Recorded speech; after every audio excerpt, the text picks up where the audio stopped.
So go on, put yourself in debt and get that smashed avo for brunch every day because it is good for your health. Just kidding, don't put yourself in debt. Hey guys, welcome to the Happy Way podcast, your go-to place for all things fun, happiness, well-being, growth, trust, and diversity. I am your host, Malissa Fedele, and I am here to inspire and connect everyone who chooses health and happiness so you can be your healthiest self and live life the happy way. Welcome guys. So I'm doing things a little bit different today. I'm actually doing a solo episode. So you're just going to be hearing my voice today. And if you are watching us on YouTube or Apple, then I will just be hearing out my notes every now and then. So if you are listening, just be aware that you can actually watch our full episodes on YouTube. So look us up, Happy Way, on YouTube, and you'll find the full podcast episode there. So for those of you who don't know, aside from being the Happy Way podcast host and nutritionist, I'm actually a qualified clinical nutritionist. I studied a health science degree, and I have my own businesses called Good Day Wellness and Get It Girl Nutrition and Self-Love. I actually specialize in seeing women and supporting them with reducing their levels of anxiety through food and mindfulness practices. So anxiety is a very common condition that majority of us experience. It can really have a huge impact on our life, on our relationships, work, and just our general health and well-being. So today I really wanted to talk you through the connection between what you are eating and how this may be impacting your anxiety, as well as the nutritional and self-love practices that you can start incorporating into your daily routine that will help you heal from the inside out. So to kick things off, I thought I would just share with you all my own personal experience with anxiety and just show you why I'm actually so passionate about helping other women overcome this. So I've experienced anxiety myself in the form of panic attacks, irritability, difficulty breathing, overthinking, and excessive worry. I still remember my first panic attack. It was when I was in high school and I had no idea what was going on with my body at that point. It was so scary. I felt so out of control. I remember not telling anyone as well because I thought no one would believe me. I thought they would think I was just being a drama queen, and I felt really embarrassed, to be honest. So it wasn't a really nice feeling at all. And I've never really spoken about my experiences with it. So even speaking about it, I just want to give that little younger Melissa a hug. So for years, I kept this to myself. Panic attacks kept happening. And I guess you could say I was suffering in silence. I didn't want to tell anyone. I didn't know who to speak to. And I didn't know if people would believe me. I didn't know if it was a real thing because it wasn't really something that was talked about a lot. Definitely not in my family, definitely not in my school. So yeah, it was odd. So this just kept going, and I eventually started becoming more aware of what it was and how to kind of deal with it, but I could never really make them go away completely. So my anxiety got in the way, and sometimes still does get in the way of my work, going to social events as well, a bit of social anxiety. It has gotten in between my relationship, romantic relationships and friendships as well. And it just makes me feel like I'm not good enough. I remember always thinking, what the hell is going on? Why am I like this? Why can't I just control my emotions? I'd be such a better person if I just didn't have this anxiety. So I really felt this sense of shame and loss of control. But it wasn't until maybe a couple of years ago when I started really seeking support that I realized it really is okay. I started speaking about this with lots of friends and family, and I was honestly just shocked and blown away with how many other people were experiencing the same things and felt the exact same way that I did. They were kind of going through it in their own way, but weren't speaking about it, didn't know if people would understand. I just remember thinking, if only I'd talked about this sooner, I really wouldn't have felt so alone during those periods. But that's life, and everything happens when it's meant to happen. So we need to trust in that process. So it was during this time where I had finished studying and was starting my own business that I knew that if I could just find a niche, I would be able to offer my clients a far better service. So as I really started to heal and work through my anxiety, I also found such an interest in studying the connections my nutritional habits had to my anxiety. And, as I grew and I learned, I had this eagerness to share this with other women and help them through it too. So that is why I now focus heavily on this in clinic, and honestly, it is the most rewarding thing I have ever done, because not only is it a constant reminder of how I can heal personally, but I get to share this with other people, and hearing that they are starting to feel calmer and happier is honestly just the most incredible feeling. So although my anxiety does creep in sometimes, and I still do experience those emotions and those symptoms that come with it, I know that I'm not alone in this and that I can talk about it and I can work through it. It's a sense of empowerment that I never felt before, as it allows me to work through my anxiety, knowing that we are all just a work in progress, doing the best we can with the knowledge that we have. So I work on my anxiety every single day, and I've even created a career around it that helps me push through and deal with things and heal. And I also get to share that. So today I'm going to share that with you, and I'm going to tell you what tools continually help me, and maybe they will help you too. So let's jump straight into things, and let me explain how your nutritional habits play a role in anxiety. So basically, everything we eat, drink, and consume has a direct link on how we think and how we feel. So start to think of food as an exchange. Whatever we put into our body, we will receive a reaction. So for example, that can be a big rise in your energy levels. So think of your morning coffee, how, you're feeling really quite tired, and then you have your coffee and you're all perked up. Or another situation is that sudden urge to go to the bathroom. Hello, lactose intolerant friends. And there's also going to be a reaction when we experience an absence from these foods. So, for example, you experience fatigue when you haven't had food for a long period of time. Or you might feel quite irritable when you start cutting out sugar from your diet. So everything really does have a reaction in one way or another. So food is made up of wonderful things called nutrients, which include vitamins, minerals, and antioxidants. Now, these little nutrients break down in our body and help us to perform normal everyday tasks, and always support the production of things like your hormones and your neurotransmitters, which help us to function normally. So as you can start to put together, our food plays a massive role in how we function and how we feel, both physically as well as mentally. So many studies have been conducted on food and anxiety and everything related, and they have shown that people with mood disorders, so that includes things like anxiety and depression, often have poor quality diets which are low in fruits and vegetables but high in trans fats and sugars. Not only this, but those who neglect a wholesome diet do not nourish their gut health and have a lower number of bifidobacterium, which is the healthy, thriving, happy bacteria in your gut microbiome. So your gut microbiome is like a colony of trillions of bacteria and fungi, all these great things. So when that is out of balance, it creates just an imbalanced gut microbiome where it's overpopulated by the bacteria that are probably classified as your not so helpful bad bacteria, as opposed to the beneficial positive bacteria. So therefore, going back to the gut microbiome, when we have a lower number of those good bacteria, this leads to a lower percentage of serotonin. Now, serotonin, you may have heard, is the happiness hormone.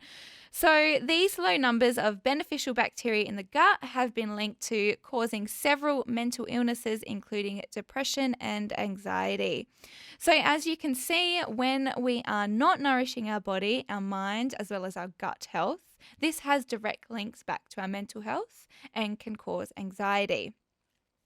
Now, just following on from all of that, I'd also want to touch on something called the gut-brain axis. So I did just briefly touch on the gut health and how that actually impacts mood and anxiety. But we have a feedback loop within our body. So our mind and our gut is connected through a loop that goes around and around. So when things aren't going well in your gut microbiome and you don't have these plentiful, positive, beneficial bacterium, that's actually going to directly impact your mental health. So yeah, when things aren't good in the gut, they're not going to be good in the mind. And when they're not good in the mind, they're also going to impact your gut health. So that's why it's so important to look at anxiety as a whole, as a holistic mind body disorder, I guess, as let's not say disorder, let's just say a condition, because it's not making you feel good.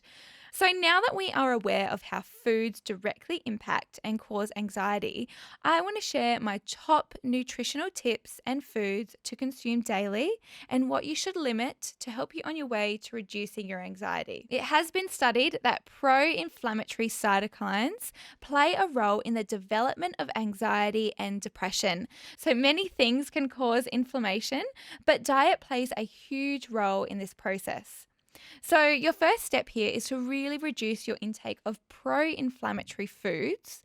Now, these foods include things like highly processed packaged foods that are really rich in all those refined sugars and high fructose corn syrups, trans fats or hydrogenated fats, which are generally found in things like your fried food, fast food, and packaged foods. And dairy and gluten also have been linked back to causing inflammation. However, these two foods are much harder to cut out completely. So just reducing those levels is a really great first step. Now, the foods that you should look at increasing to reduce your levels of inflammation include, number one is your healthy fats. So these contain great amounts of omega-3 fatty acids, which have been shown to combat and reduce the levels of inflammation in the body. So these include foods like nuts and seeds, avocado, good quality oils like olive oil, and oily fish like salmon and mackerel. So really get in all those healthy fats that are rich in those omega-3 fatty acids. Another great anti-inflammatory food is turmeric. So that's a bright orange spice commonly used in lots of different Indian recipes. So you can also buy it from your local grocer in the fruit and veg section. It looks like a funny little root. It's usually next to the ginger. Now, the active ingredient of turmeric is curcumin, which is a compound with antioxidant and anti-inflammatory properties that have actually been shown to lower your anxiety. So another great dietary tip for reducing your levels of inflammation is to adopt a Mediterranean style diet. So increase your plant-based foods, increase those healthy fats, have moderate amounts of animal products, and reduce anything processed and rich in sugar. So if you look at a old school Mediterranean style diet, we go back to the blue zones of the world and we look at how they eat. They eat lots of different foods that they have grown themselves. So lots of different fruits and vegetables. They eat smaller amounts of animal products, lots of different fish, which they catch themselves in the ocean. And processed foods really aren't a thing. And the levels of anxiety in these blue zones, the life expectancy in these blue zones is far higher and the anxiety is far lower than anywhere else in the world. So we can really take a few tips from them and really look at adopting that kind of Mediterranean style diet to really reduce those levels of inflammation in the body. Now, next up, we want to stabilize our blood sugar levels. So a constant rise and fall in your blood sugar levels is going to continually cause ups and downs in your mood and in your energy levels. So when you experience anxiety, this constant rise and fall is only going to make matters worse. So just think, The last thing you want is to be feeling like you're up and down constantly. Like 1 minute you're hyper, the next minute you're completely flat and you just don't feel good. That's what happens when we have inconsistent blood sugar levels. So we really want to look at stabilizing that, because not only is it going to stabilize your energy, but your mood's going to be consistent throughout the day, which is what you want when you're someone who's quite prone to feeling anxious. Now, stabilizing your blood sugar levels is actually a lot easier than you think it is. It simply comes down to eating more regularly throughout the day. So making sure that you're never really letting the tank get too empty before your next meal, and really looking at the quality of the food that you are eating. So make sure you are having meals that are rich in your macronutrients, including your healthy fats, your protein, and your complex carbohydrates, and really low in processed sugars and anything heavily packaged and processed. So, really making sure when you wake up in the morning, you're having a wholesome breakfast. Then you follow that with a nice wholesome snack, lunch, another snack. You have your dinner, and then you may have something else after dinner, like whether it's something like a turmeric latte or just something helping you to digest your food. So, never letting the tank get empty, making sure you're fully prepped, you're fully snacked. And yeah, so this really comes down to being prepared. Make sure you make time for your meal prep and have wholesome snacks and food stocked up in your fridge, in your bag, and on your desk. So you're really aiming for quality when it comes to your meals. So make sure you're having foods that are as close as to the natural state, that are wholesome, natural, fresh, and vibrant. Yeah, so making use of that meal prep Sunday, if that's something that you do, it's really going to make sure that you're prepared throughout the week and you have something to reach for when you're starting to feel a little bit low and a little bit anxious. Also, I should just mention that this is something you don't want to hear, but I'm going to say it anyway. Coffee, so your morning coffee actually causes quite a big spike in your blood sugar levels. So it really gets those levels really high up, so especially black coffee. So if you're an anxious person and you are feeling quite anxious, having a coffee first thing in the morning is really not going to help. It's also a stimulant based, so it's going to get your heart rate up. So if you're someone that is quite prone to anxiety and you've woken up and you are feeling anxious already, really just stop and think, do I need this coffee today? Do I need to be drinking this? Should I have it? Should I maybe wait to see if I'm okay without it? Should I try a decaf or should I cut it out completely? So yes, you really want to look at stabilizing those blood sugar levels and focusing on the foods that are going to help you just feel calm and consistent throughout the day. Now, next up, I want to talk about the importance of protein in your diet. All our neurotransmitters are made up of protein. Now, if you are unsure what neurotransmitters are, they are actually brain chemicals that are basically tiny little messengers that control our thoughts, our feelings, and our emotions. So think of them as like little minions that are in your body, and they're rushing around and transporting all of these great little informations and feelings and all these things. So neurotransmitters include dopamine, serotonin, and GABA. So these are more of the feel-good ones. They are known as our happiness, our feel-good hormones, and they play a massive role in our feelings of joy, happiness, said that, motivation, and regulating feelings of anxiety. So we really need to ensure we're giving our body what it needs to build these feel-good neurotransmitters. So if protein is what they require, then protein is what we need to eat. So aim for a portion of protein with each meal. And if you struggle to eat good quality sources of animal protein, try incorporating a protein powder into your meal. So, having that either as a snack throughout the day between your meals or, incorporating it into your breakfast, whatever it may be. So since we are already talking about neurotransmitters, I would like to add that it's also so important to support your gut health when supporting neurotransmitters, because 95% of your happiness hormone serotonin is actually produced in your gut. So to make sure that we can actually produce those levels of serotonin, we need to make sure we're nourishing our gut health so that our body can actually make them. So you want to do this by eating wholesome foods and increasing your levels of pre and probiotics and reducing stress. Now, just talking about protein, I will just mention a good portion of protein, if you're looking at an animal protein, so a piece of chicken or a piece of beef or whatever it may be, look at the palm of your hand, and you want a size of protein per serving that is the size of your palm and the thickness of your hand. So that is a great guide when looking at how much protein should I be having in my diet that's going to be sufficient for my body. So that's a really good tool to have. All you need is your hand. It's great. So now that we've balanced our blood sugar levels, we've reduced inflammation in the body, and we've supported the production of all those feel-good neurotransmitters, I am going to give you my top 5 favorite foods that can actually reduce anxiety. So first up are fresh berries. So a low-calorie fruit packed with antioxidants. Berries are known to offer both vitamin C and antioxidants.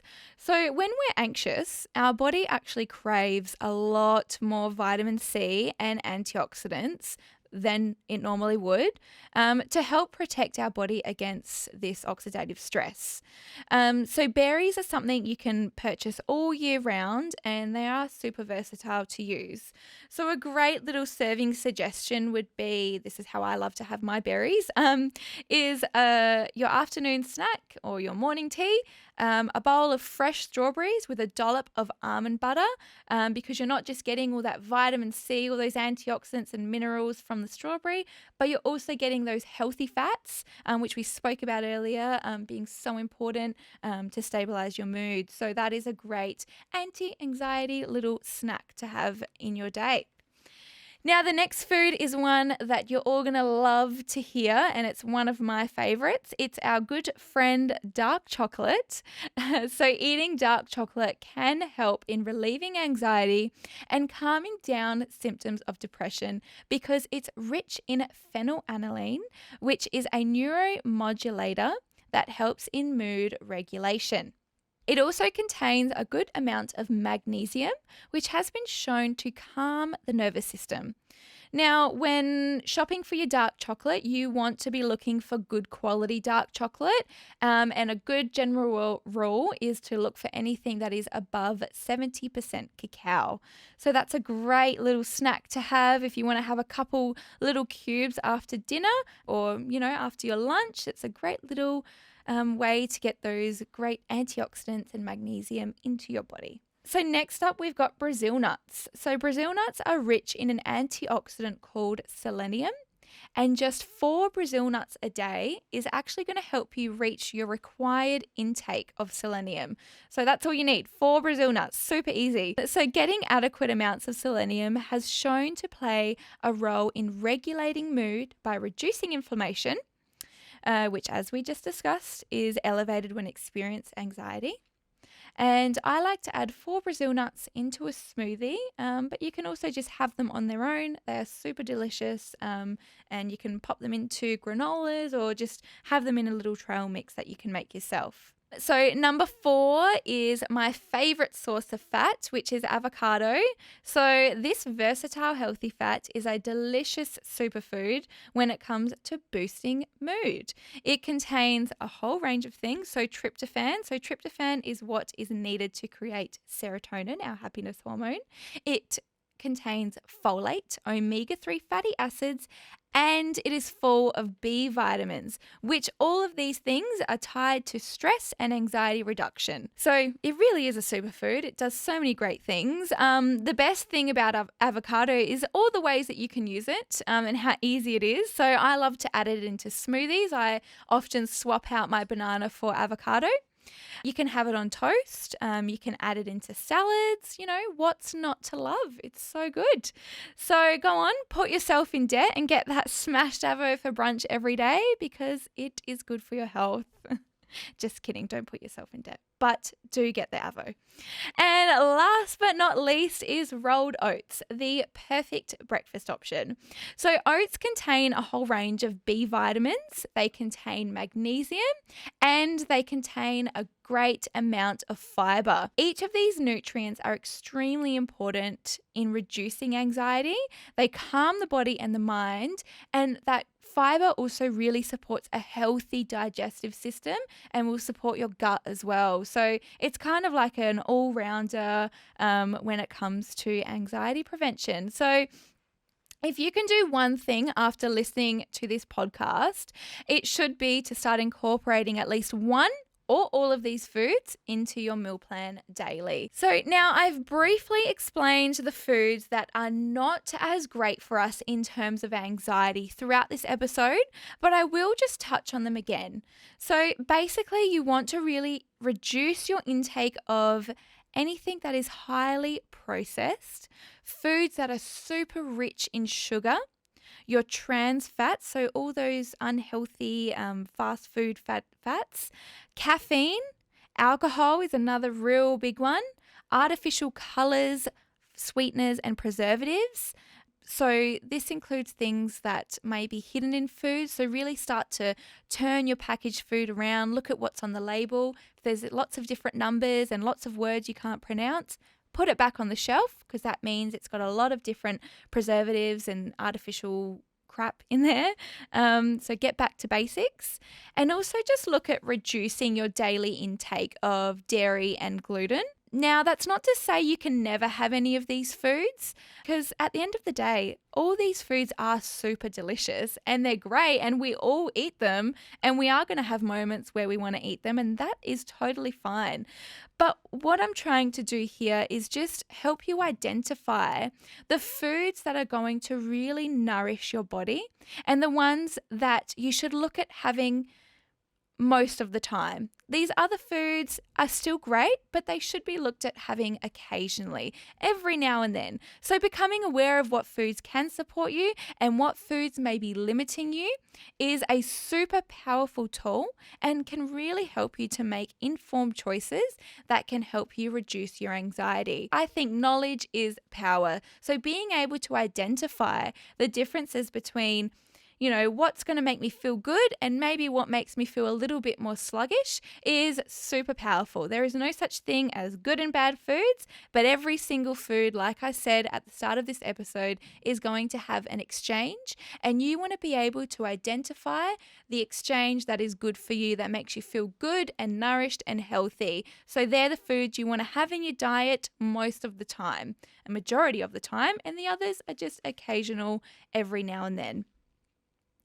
So to summarize everything we have been through today, because I've talked about a lot of different things, so I want to just summarize it in a quick little list. When you're looking at using foods to reduce your anxiety, you first want to 1, reduce inflammation in the body. 2, balance your blood sugar levels. 3, support the production of neurotransmitters by eating adequate amounts of protein and supporting your gut health. 4, increasing your intake of wholesome foods and adopting more of a Mediterranean style type of eating. And 5, reducing your intake of foods that may be adding to your levels of anxiety. So getting back to basics, aiming for those foods that are natural, that are vibrant, that are wholesome, that aren't completely packaged and processed. So getting back to basics. So back to what I do. So I am a clinical nutritionist, and like I said, I help women. This is in a clinic one-on-one setting. I have actually created a 3-part nutrition, self-love, and lifestyle consultation program that helps my clients work on reducing their anxiety through each of these different aspects. So we heavily focus on nourishing their body with food and nutrients and healing their gut. We've also created a personalized meal plans and self-love plans so they can practice daily gratitude and daily self-love practices. And we also look at all the lifestyle factors that can really impact how they're feeling, impact their mood, impact their sleep, and look at how we can change and adapt these daily practices to help them boost their levels of happiness, confidence, and energy. So because I have spent today talking about this, I would love to offer each and every one of you 25% off for anyone who wants to book in with me for this 3-part consultation program that will reduce anxiety like it has for so many of my wonderful clients. So you can simply use the code HappyWayPodcast when you email me, and all my details can be found in the show notes below, which I will pop there. So before I go and give your ears and your brain a rest, I just wanted to say it's really great to be aware that anxiety is caused by many different factors. And when it comes to healing your anxiety, it really does require support from all different angles. So aside from all the nutritional interventions you can implement right away, seeking advice from a mental health practitioner, such as a psychologist or a counselor, will be a massive help for you. Other changes you should seek to make is really moving your body daily. So daily movement is going to boost those feel-good endorphins. And I know that sometimes when you're feeling low and anxious, the last thing you want to do is get outside and get moving and do an intense workout, but trust me when I say it'll help you so much more than you think it will. And it's in those moments that you need to kind of push and move and get out of your comfort zone a little bit. It's also so important to get out in the sun and soak up vitamin D. So low vitamin D levels have also been linked back to depression and anxiety. So it is a hormone that our body creates that we need quite a bit of. It is a very common deficiency in Australia. So getting outside, getting direct sun exposure on your skin is the most easiest way to top up those vitamin D levels. So if you can aim to do that for 10 to 15 minutes a day, you'll start noticing a big difference in how you're feeling. And practicing mindfulness, finding time every day to give yourself a bit of love, whether that's journaling, whether that's doing a 5-minute meditation, whether that is reading your favorite book. Self-love looks different to everyone. Mindfulness looks different to everyone. So find something that you love that works for you and aim to do it every day. Like I said, even if it is just for 5 minutes, you're still giving yourself that time and that care that you deserve and that you need. So it's going to make a big difference. And last but not least is, of course, be kind to yourself. So, if you're struggling, reach out, be kind, be gentle. It's okay that you're feeling this way. You will work through it. There is always someone there to listen, and you are so loved and cared for. So don't ever forget those things. Now, I often ask in all my episodes, what is one thing my guests would tell their younger self? So I asked myself that question. And if I could tell my younger anxious self anything, it would be that you are not alone, girlfriend. And this heavy feeling that you are experiencing right now is just temporary. You can and you will work through it, and you are so loved. Just breathe and let go. You got this, girl. I will leave it here today, and if you found this episode helpful and interesting, just let me know, as I would love to be able to continue to provide you with information that can actually help you feel and be the best version of you. I will keep doing these solo episodes if you guys want me to, so make sure you let me know. And come and say hi and follow me on my social media pages. So my personal page is at Malissa Fedele on Instagram, and that is spelt MALISSAFEDELE. And then you can also find my business pages at getitgirl_nutrition and at gooddayWellness_. So that's it from me today, guys. Sending you all so much love and happiness. I hope that you got one piece of wisdom from this episode that you can apply to your life to help you grow and be a happier and healthier version of you. Please make sure to like, share, subscribe, pop us on your socials, and let me know what you think. Sending you all so much love. Bye.